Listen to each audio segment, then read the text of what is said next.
ദൈവമേ, സ്തോത്രം സ്തോത്രം. മഹാപരിശുദ്ധനുമായ സ്വർഗീയ നല്ല പിതാവേ, നല്ലതും വിലയേറിയമായ വിശ്വസിനായി നന്ദി കർത്താവ് നിന്നെ സ്തുതിക്കുന്നു, സ്തോത്രം ചെയ്യുന്ന കർത്താവെ. എൻ്റെ രക്ഷയാകുന്ന കർത്താവെ, എൻ്റെ സഹായത്തിന് വേഗം വരണമേ. ദൈവമേ, സ്തോത്രം കർത്താവെ. ഈ പ്രഭാതത്തിൽ എണീക്കാന്നിരിക്കുന്ന നല്ല വചനത്തിനായി നന്ദി പറയുന്ന കർത്താവെ. ഈ വിശുദ്ധ ദിവസത്തിന്റെ അനുഗ്രഹത്തിനായി അടിയങ്ങൾ നിന്നോട് പ്രാർത്ഥിക്കുകയും യാചിക്കുകയും ചെയ്യുന്ന കർത്താവെ. കഴിഞ്ഞ ഒരാഴ്ചക്കാലം അടിയങ്ങളെ നീ കർത്താവ് വഴി നടത്തി വരാമായിരിക്കുന്ന എല്ലാ ആവർത്തനങ്ങളിൽ നിന്ന്, രോഗദുഃഖാദി പ്രയാസങ്ങളിൽ നിൽക്കുന്ന നിങ്ങളെ വിടുവിച്ച ദൈവമായിരിക്കാൻ നന്ദി പറയുന്ന കർത്താവെ. അടിയങ്ങളുടെ ജീവിതത്തിൽ കർത്താവെ, കഴിഞ്ഞ ഒരാഴ്ചക്കാലം വന്നിരുന്ന നിമ്മയെ തെറ്റുകുറ്റങ്ങള്, പാവങ്ങള്, കുറവശങ്ങളെയൊക്കെ ഏൽപ്പിച്ച് പ്രാർത്ഥിക്കുന്നു. അടിയങ്ങളുടെ വാക്കില്, നോക്കില്, കൊടുക്കൽ വാങ്ങലിലൊക്കെ കർത്താവെ വന്നുപോയ വീഴ്ചകളൊക്കെ കർത്താവെ നിന്റെ സന്നിധിയിലേക്ക് ഏൽപ്പിച്ച് പ്രാർത്ഥിക്കുന്നു. കർത്താവെ സ്തോത്രം.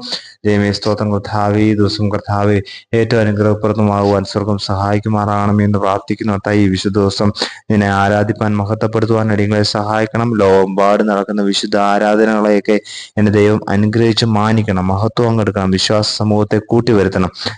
യേശു ക്രിസ്തുവിന്റെ നാമത്തിൽ തന്നെ. ആമേൻ, ആമേൻ, ആമേൻ.